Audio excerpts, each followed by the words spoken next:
Comment il va le grand Moudi? Mais écoute, ça, je suis comblé cet après-midi. Très heureux. Comment tu vas? Le plaisir est partagé. Ah, mais écoute, merci beaucoup. C'est une joie de te voir. Merci. Après combien d'années? Ouais. Merci ça va? Ça va très bien. Le grand ministre. Je t'assure. Ça va? Bienvenue chez le Père Modeste. Écoute, installe-toi. Ouais. On va apprendre quelque chose ensemble. D'accord. Je t'attendais quand même, je savais que tu arrivais. Ok.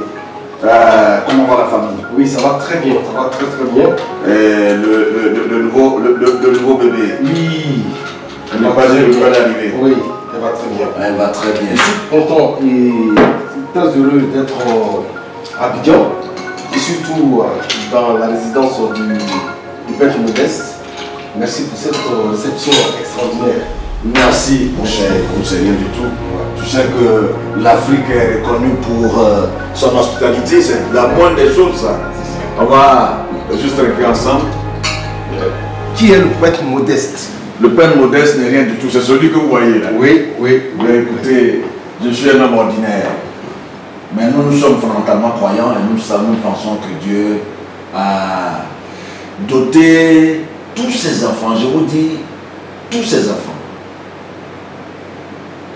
de ce qu'on appelle un don. Et ce don, d'abord il faut l'identifier et il faut l'exprimer. Je vous le dis encore, l'âme est apparue. Je ne l'ai pas cherché. Je me souviens bien en 92, j'étais encore à l'université. Et je me suis vu en train de dessiner. Je suis revenu à la maison, ça n'a pas arrêté toute la nuit jusqu'au matin. J'ai dessiné et c'est parti de là. Aujourd'hui, après 30 ans, voilà ce que ça donne. Et ce genre de tableau, ce genre d'œuvre, il y en a plus de 1000. Alors, ce genre aussi près, Oui. il y en a plus de 2000, voire 2000. Il y en a en des formats plus petits, sur des petites feuilles. J'en ai, en réalité, je ne les compte plus d'ailleurs. Mais c'est la particularité avec le stylo.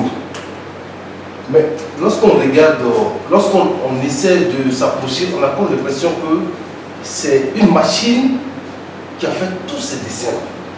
Pourtant, c'est avec un stylo. Oui, c'est avec un stylo. La particularité du stylo, c'est que tu ne peux pas gommer. On ne peut pas gommer, c'est ça. Oui, et donc il faut pouvoir donner des formes, les rendre lisibles à partir d'un stylo sans gomme. Et laissez-moi vous dire, je n'ai pas tous ces schémas en tête. Parce que je pense que modestie mise à part, je ne peux pas faire sortir 10 000 œuvres de ma tête. Si je les avais quelque part dans ma mémoire enfouie, c'est lorsque je prends le stylo que l'œuvre descend. Voilà un peu comment je travaille. Ici, nous avons, je l'ai appelé la nuit nuptiale. La nuit nuptiale. Oui, absolument. Je n'ai pas pour habitude d'expliquer, parce que là, là se vit. C'est la vie. Chacun de nous, quand il regarde, il peut lire. Tout est écriture. Autour de nous, tout est écriture. Une tête d'oiseau. Oui. Une tête d'oiseau. Et j'ai l'impression que la plupart de toutes tes œuvres, il y a toujours la tête d'oiseau. Pas la tête, il y a un oiseau. Il y a un oiseau. Oui, c'est la symbolique de l'oiseau. Et qu'est-ce que ça signifie, la symbolique de l'oiseau? L'oiseau, c'est le trait d'union entre le ciel et la terre. La terre. L'oiseau prend ses nouvelles au ciel et vient juste reposer sur la terre. Ouais. Donc pour moi, c'est un messager. L'oiseau, c'est le symbole du messager. C'est celui qui tutoie les cieux et qui va revenir sur terre pour transmettre ce qu'il a appris. C'est comme ça que je me définis moi-même. Je suis un oiseau. Je suis un ailé. Et ici, je parle de nuit nuptiale parce que c'est un oiseau qui s'est paré de tous ses beaux habits et qui attend le marié. Voilà. C'est ce que je peux dire. Je donne juste des indications, mais je le redis, l'art s'apprécie individuellement. C'est vraiment une joie pour moi de te recevoir, moi à 3 reprises à moins d'une année. C'est un privilège de travailler avec DH Communication. Comme tu l'as dit dans tes précédentes vidéos, je t'ai réservé la primeur. Parce qu'on se connaît, il y a des lustres. Et je ne suis pas seulement peintre. C'est-à-dire qu'en dehors de la peinture, je fais beaucoup d'autres choses. Et je voudrais que tu vois un peu tout ça, qu'ensemble on voit ce qu'on peut en faire. Je sais que tu as plus de bons contacts là-bas. Oui, bien sûr. Et je salue mon aîné, ami et frère, Philippe Meyer. Oui. Quelqu'un pour qui j'ai beaucoup d'estime. J'ai vu ses œuvres et je pense qu'on va travailler ensemble. Je voudrais vous préciser à tous ceux qui nous regardent, qui nous écoutent, Philippe Meyer, c'est l'un des plus grands peintres pointillistes français. Il est très connu. Voilà, tapez sur Google, sur n'importe quel site, Philippe Meyer, et il apprécie à sa juste valeur les œuvres du peintre modeste. Et le contact a été noué. Et il y a plusieurs. Il y a un projet. Oui, il y a un grand projet, voilà. Qui va pendant 5 ans nous amener à tourner à travers le monde. C'est ça. Et pour nous, les croyants, la fin d'une chose vaut mieux que le début. Nous prenons le temps de travailler, afin qu'à la fin nous puissions réussir. Voilà pourquoi c'est un grand projet. Et il s'articule en 2 ou 3 positions. D'ailleurs, par un vernissage à Paris. Et ensemble, nous retournons, Philippe et moi, ici. Nous allons participer aussi à une grosse cérémonie de vernissage où on va associer plusieurs peintres africains et ivoiriens. Et puis, partant de là, nous allons maintenant établir, développer le calendrier qui va nous conduire dans quelques pays africains, en Europe, en Asie et enfin en Amérique.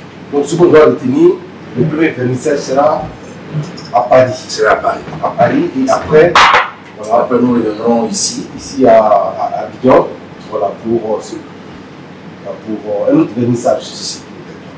Alors, qu'est-ce que, pour ceux qui ne connaissent pas le peintre modeste, et par rapport à l'œuvre qu'on vient de voir, qu'est-ce que tu peux dire à tous ces téléspectateurs, à tous ceux qui nous regardent? Parce que chez eux, une nouvelle écriture, qu'est-ce que c'est encore?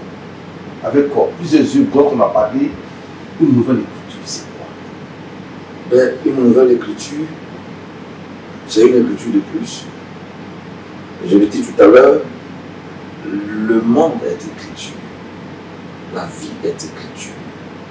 Monsieur Didier, à partir de ce que vous portez, on peut vous lire clairement.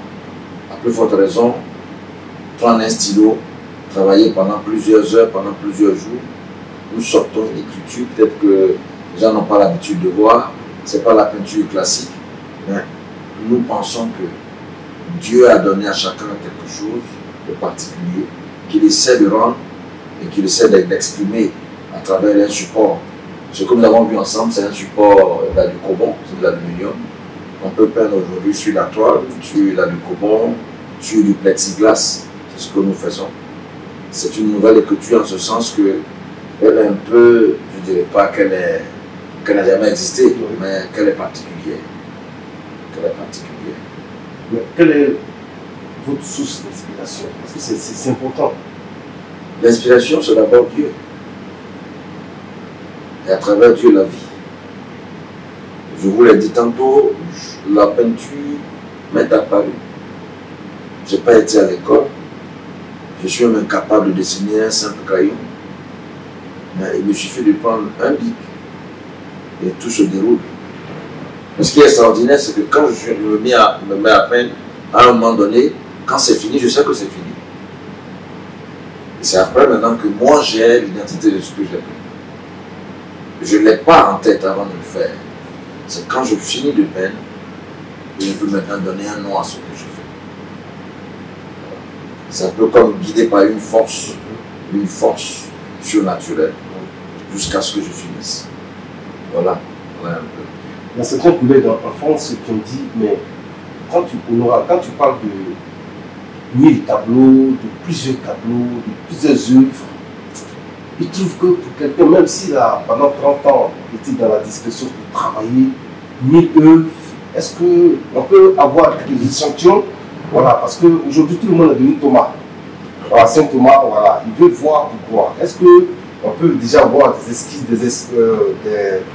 des œuvres pour que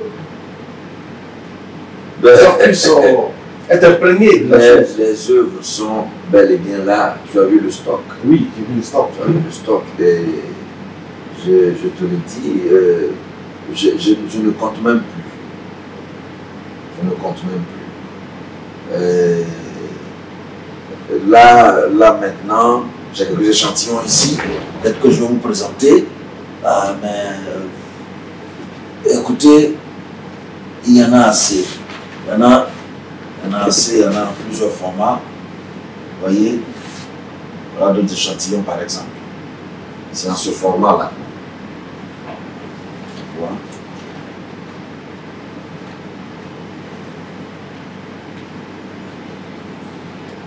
Il y en a en ce format. Il y en a en ce format.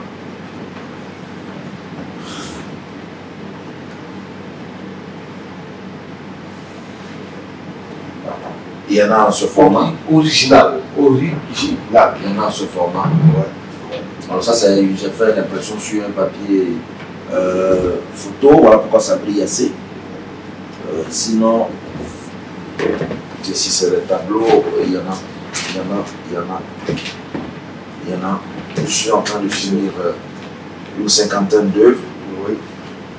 Ici, c'est pas encore achevé. Je suis en train de finir. Mais en dehors de là, il y a quand même des œuvres achevées. Donc, voilà un peu pour tous ceux qui nous regardent. Voilà des œuvres achevées. Voilà. Et tout ça, ça fait au bic. Au bic, c'est la particularité. Ça fait au bic. Tout ça, ça fait au bic. Ouais. Alors, ce genre, je vous dis, il y en a au moins 6 000 dans ce genre. Oui, 6 000. Il faut juste. C'est fait au pic. Au pic noir. En réalité, je l'ai fait toute ma vie. En 30 ans, c'est pas que j'avais seulement ça comme activité. Moi, je travaille, je suis pasteur depuis plus de 20 ans. Vous êtes un serviteur de Dieu. Un serviteur de Dieu. Un serviteur de Dieu. Ça ne m'a pas empêché d'avoir quelques affaires parce que j'estime qu'il faut travailler en tant que pasteur. Il faut travailler, donner l'exemple à ses fidèles, prendre soin des fidèles, leur venir en aide et ne pas forcément toujours attendre d'eux. Voilà. Donc, on se travaille. Ça, par exemple, je suis allé au Brésil avec. C'est un tableau que j'ai fait au nom de Pelé. Pelé? Oui, le grand Pelé. Edson Arantes Nascimento. J'ai retracé son histoire, son parcours, tout est là. C'est Pelé avec ses médailles, c'est Pelé avec ses exploits, ses buts, tout est là. C'est Pelé, le coq qui a chanté, Philo qui était ministre des Sports, c'est lui qui a permis aux joueurs brésiliens de sortir. Sinon, avant de sortir du Brésil, il fallait avoir 28 ans. Voilà, c'est Pelé qui a aboli cette loi et qui a permis aujourd'hui au monde entier de connaître Neymar, Ronaldinho et tout ça. Ouais. Donc c'est quelqu'un qui j'ai beaucoup d'estime. Et je ne veux pas expliquer le tableau parce que, comme je vous le dis, chaque tableau s'explique par celui qui le regarde. Il y a beaucoup d'œuvres, il y a beaucoup d'œuvres et on ne va pas étaler tout ça ici. Le vernissage c'est à Paris, souffrez qu'on regarde encore un peu. Voilà ce que je peux dire. Merci infiniment, Père Modeste. Merci pour cet accueil chaleureux. Voilà, nous tirons à la fin de notre émission. Est-ce que vous avez un dernier mot à dire? Oui, le mot que j'ai aujourd'hui, on était avant-hier au Massa. Oui. Il faut faire la promotion de l'art.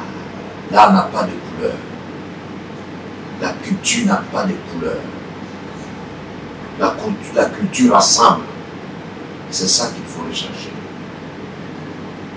Écoutez, nous ferons tout pour faire connaître ce que nous a donné. Pendant 30 ans, je l'ai dessiné.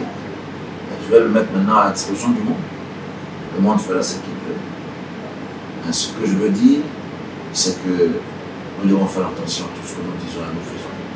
Merci beaucoup, cher ami, cher frère. Merci d'être venu. Et puis, à très bientôt. Je vais te rendre visite à Sainte. On passera du temps. Merci infiniment. Merci, sois béni. Merci.